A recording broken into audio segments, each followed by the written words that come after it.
Okay, listen, you guys. I'm so sorry. Greetings, welcome. Thank you for stopping by. I was literally on the last live. I was just going it. And then I finally decided to stop and look and realize that I wasn't even, it had stopped past a certain point. So I'm so sorry. You guys only got like 18 minutes of like a whole hour, right? So what I'm going to take that as a sign. So whatever you guys heard with that first 18 minutes, it did cut off at the very end as I was sharing my story, my story, the reveal of the karmics and all of that. And I think I was saying like the last little part about something that had happened between me and my ex. But I do want to just say to you all that essentially all of it is, I know it doesn't look like it doesn't feel like it certainly doesn't feel like it when you're going through this. Okay. But as I was trying to say at the end, it's like the sooner we can accept the reveal of the karmics in our lives, when it's family and friends, because those are the ones that are usually the hardest to come into full acceptance of the things that they have done, that, that they don't really have the capacity. They could put on a show, they could put on an act, they can have a lot of people fooled, but the sooner we stop trying to figure all of that out or stop trying to convince people or anything and just accept it, this is the sooner we move on. Okay. Um, and I also was trying to say, like, validate how you feel and don't allow yourself to be made to feel bad because you have feelings or a reaction. If truth be told, all of the people that try to act like, oh my God, did you hear what she said? Did you hear? Oh my God, did you hear what they said? And did you see? Like, these individuals, first and foremost, they don't know what the hell happened to lead somebody to that kind of an energy. Also, you know what I'm saying? Chances are they're asleep. They may be narcs themselves. Otherwise, you know what I'm saying? They're being dishonest because, if some of the similar things had happened to them, you can bet your bottom dollar they're not going to be singing Kumbaya. Okay. They may sing it later. They may sing it after their initial, validation of how they feel, of their emotions, of the pain, right? But they're not going to just be like, oh, well, it just all served, initially and just kind of like, no, they're humans. Okay. They have a right. You have a right.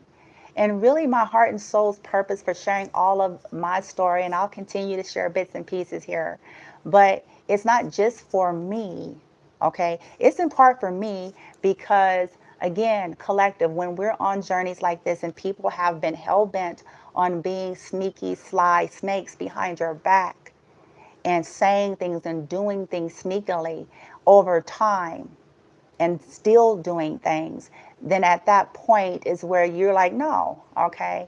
So don't feel bad about that. It's one reason why I don't. It's like, no, because every last one of these individuals were given ample time to come clean, to cease their fuck shit and get shit right. So, insult to injury is when people abuse people and deny it. That's insult to injury. This is what they call trauma. Okay.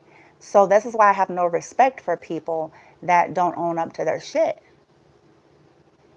because it's actually abuse to treat someone in a certain way, lie to them, lie on them, and then deny it. That is abuse. That's gaslighting. That's a mental problem. Okay. Narcissism, sociopath, psychopath, karmic. Okay, so I was sharing this so you guys can get familiar. Chances are you're already going through something similar, and hopefully this just serves to help you to know that no, you're not crazy.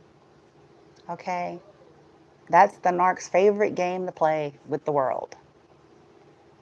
Okay, so no, you're not crazy, but accept it. Don't overthink it. Okay, feel your feelings, sure, but the sooner we can embrace that, the sooner we can get ourselves out of Sodom and Gomorrah. When we're constantly second guessing if we're right, it causes us to stagnate. It causes us to continue to go to all of the wrong people for guidance and advice. It causes us to get into confusion. And then eventually it causes us to destroy ourselves in our own lives, because there is no vitality in these situations, no matter how they make their appearances.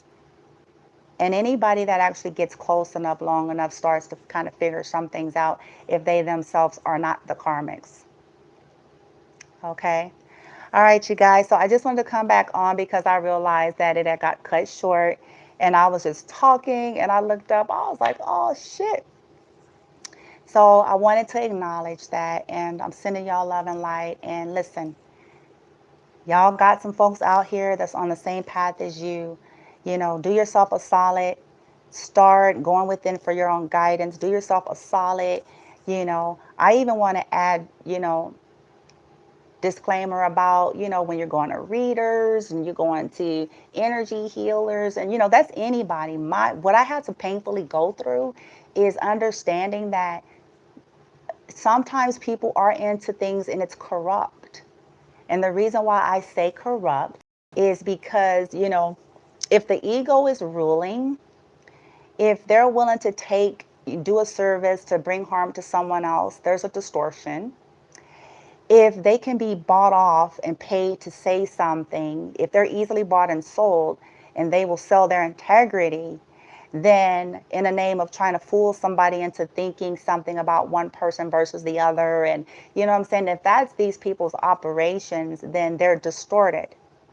So it'll serve you to not trust if you're suspecting you're around karmics, and if you're suspecting that the people you're dealing with are karmics, if you're suspecting that you're in a town that is driven and ruled mainly by karmics, then I advise that you go within, ask your higher self, and see, like, where can I go that's not going to be tainted?